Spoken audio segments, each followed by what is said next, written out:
Good evening, and thank you for tuning into Wildcast. I'm Michael Hernandez. And I'm Ashley Freedy. The UA bookstore at the Student Union Memorial Center had its grand reopening to celebrate the end of renovations. The reopening included special events such as a virtual reality experience developed by students, staff, choir, then harmonics, camp radio, and popcorn. Final exams are right around the corner. Students can reduce some of their stress by logging on to the final exam workshop this Wednesday at 5. The workshop will go over study methods such as flashcards and the 8-day study plan. You can connect to the workshop by going to the website on your screen. Students have been working on a new sustainability project to help with water harvesting on campus. Wildcast reporter Sierra Burk attended the Highlands Cistern ribbon cutting to celebrate the completion of this 3-year project.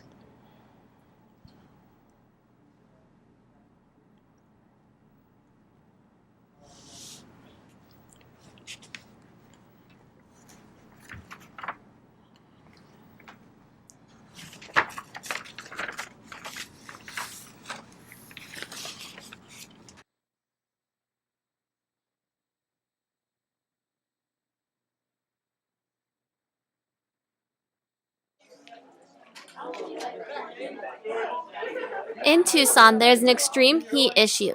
Current health policies have not had a big enough impact. Therefore, major environmental changes are being made, including a solution, rainwater harvesting. How do we see a shared future together? It's the young minds that are going to make sustainability attractive. We have to be resilient and keep coming up with ideas. One idea turned into a reality is a new water harvesting cistern successfully carried out by a student, Paul Elias. A large metal structure now stands tall in the UA Community Gardens. As rainwater is collected at the garage, it flows through a pipeline that is connected to the cistern. Here at the UA Community Gardens is a celebration of 3 years of collaborative efforts to create this new sustainability project. This project has to do with rainwater harvesting. The creator of this project was doubted several times, but he worked to overcome these challenges. A ribbon cutting marked the final completion of the project. It started back in 2012, was the original inception of the idea, and it's really taken a lot of planning, getting funding, having people doubt our ability to do this project, go back, and show them that we are capable of doing this. Whenever the flash floods come and the heavy rains, water was actually depositing in a basin nearby, and we were just like, why can't we collect this water? We have a garage, huge garage right here. The cistern saves $120 from the water bill every time it is used. I think that a lot of times we don't have enough faith in our students and their power to actually do good work. Many of the sustainability initiatives here at the University of Arizona were student-initiated. If you have a project in mind, stick to it. Notable projects like these hold the future to a more sustainable environment. Elias's cistern was in full swing as the rain came down during the celebration. Reporting to you from the UA Community Gardens for UATV, I'm Sierra Burk. Coming up next, find out about the Guitar Festival. Plus, you'll hear from Alec White about all the sports action this weekend.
Want a break from homework? This week, students can attend a bingo night with the Student Advisory Board.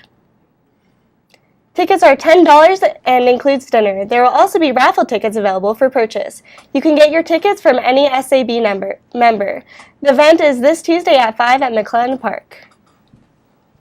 The Arizona Fred Fox School of Music hosted its 8th annual International Tucson Guitar Festival. The festival included recitals, competitions, and guitar workshops that were open to the public. Wildcast reporter Caitlin Berto has an inside look. The Tucson Guitar Society held its 8th International Guitar Festival at the Fred Fox School of Music during the week of November 5th through the 12th. This week consisted of many different guitar recitals as well as competitions. Do what we did today with the competition and have our students, raise their game up to be able to play so well in a heated situation for such a wonderful prize. Yvonne hasn't been back here for 20 years or so bringing back old friends and putting them together, like the movie The Big Chill, when everyone's going back together. This is kind of the big chill for these guys. They're friends from a long time ago. They haven't seen each other, and from a class I had more than 20 years ago. Besides bringing music to the people of Tucson, the Tucson International Guitar Festival also brought together Latin American artists. Oh, come here is really like be in home. It's like return to a place who bring me a lot for my development, for the understanding of art and music, where I meet wonderful people like my Professor Patterson and the other professors from the department. Also many friends and great players from all around the world. And here we make a web of beautiful people, and yeah, everything here was so beautiful. Many people have been attending this festival for years and look forward to the way Tucson puts on this festival. I just want to point out that for a town the size of Tucson, the Guitar Society here is really, really powerful and important, much more than it would be in a much bigger city.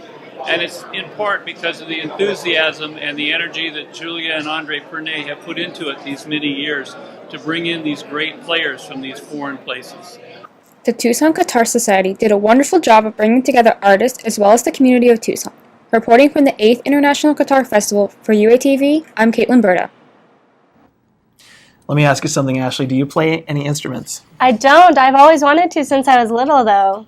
What appeals to you? What instrument? I always wanted to learn how to play the piano. What about you? I admire that. You know what? I am not a piano man at all. I am not Billy Joel. I am not the piano man.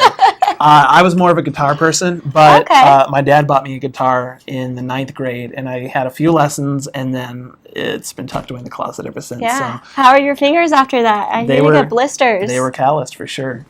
But I should pick it up again. Yeah, for sure. Well, coming up next on Wildcast Sports, the men's basketball team dug themselves a hole early in the game against Michigan State, but were they able to climb out of it? Also, was Arizona football able to pull itself out of a slump? All that and more coming up next in sports.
Hey Wildcats, and welcome to Wildcast Sports. I'm Alec White here with all of the latest and greatest sports news from around the university.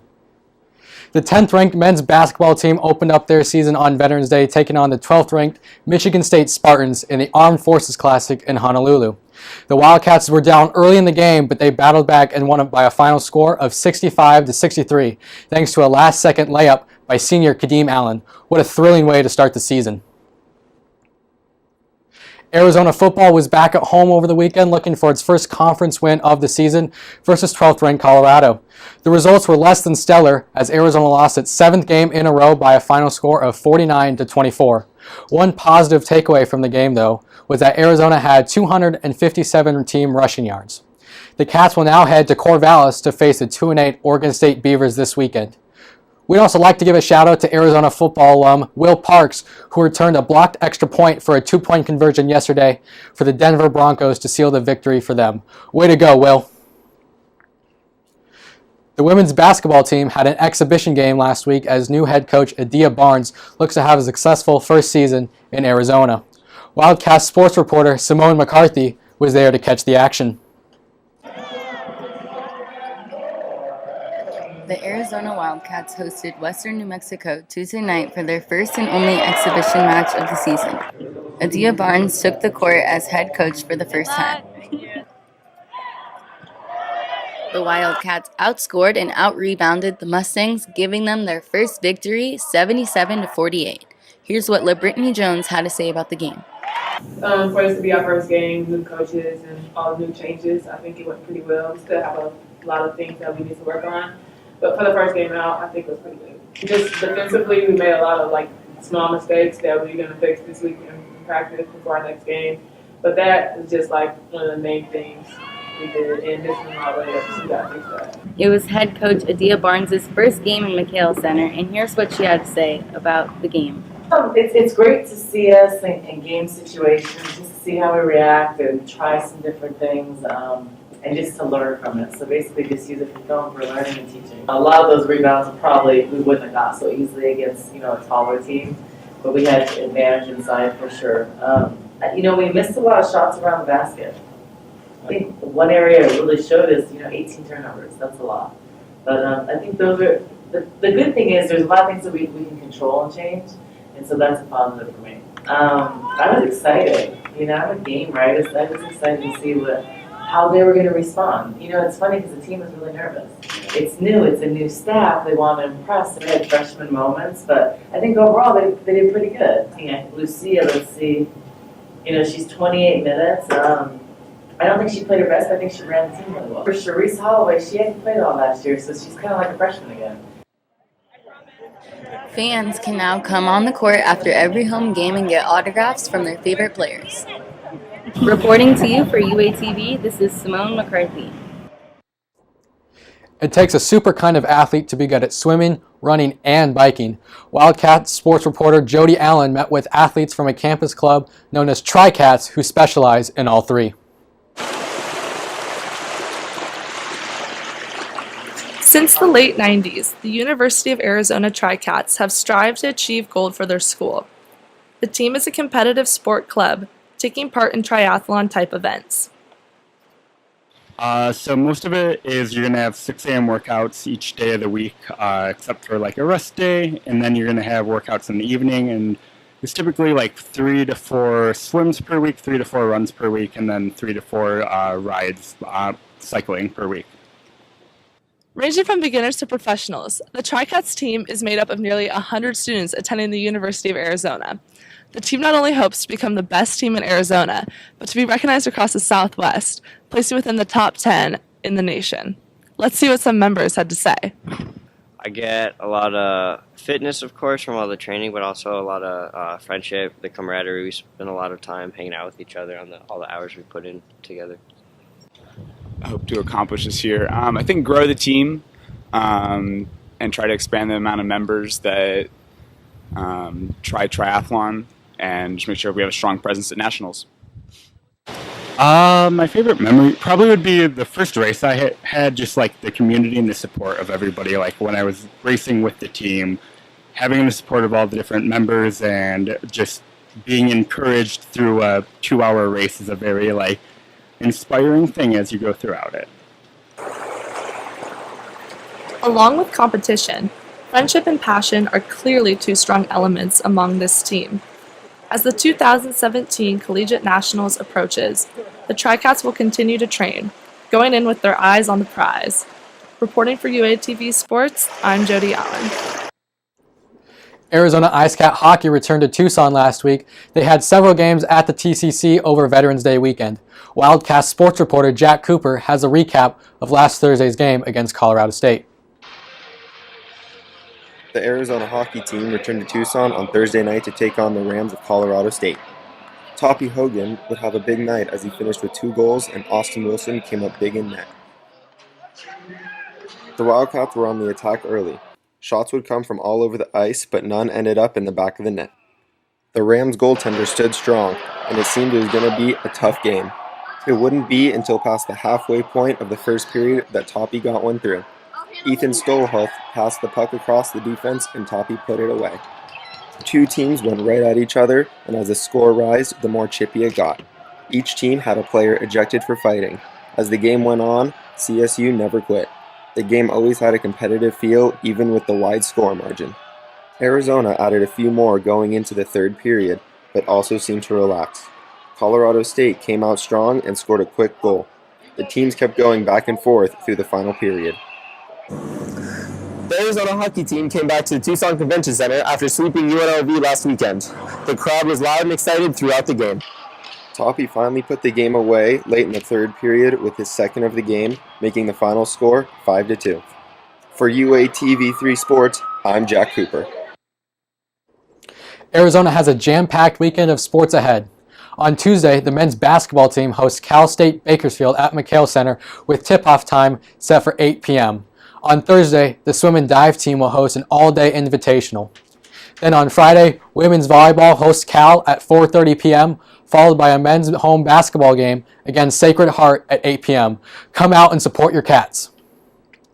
That's going to do it for us here at Wildcast Sports this week. Join us next week to get caught up on all the action that you might have missed. We'll be right back for the conclusion of tonight's show. Don't go away.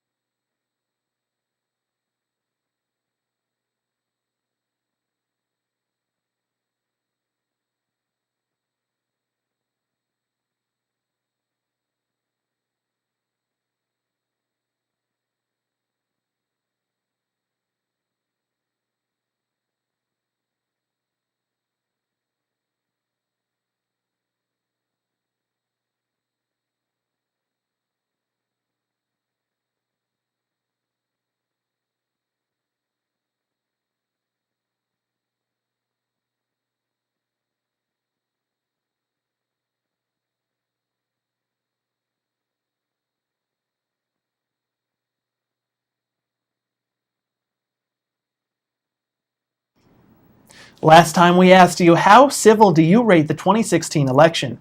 44% of people who responded said the election was uncivil, while 56% said it was very uncivil.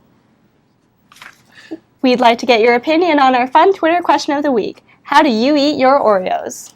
How do you eat your Oreos, Ashley? I'm more of like a see other person. You like twist and dip. Twist and dip. What about you? That is not a bad technique. I prefer to dunk my Oreos and submerge them until they're soggy and then eat them just soft. I know, it's really weird. That's interesting. But let us know on our Twitter page at UATV3. Also, give us a like on Facebook. Excuse me. And we'll see you next week for another edition of Wildcast. Have a good night.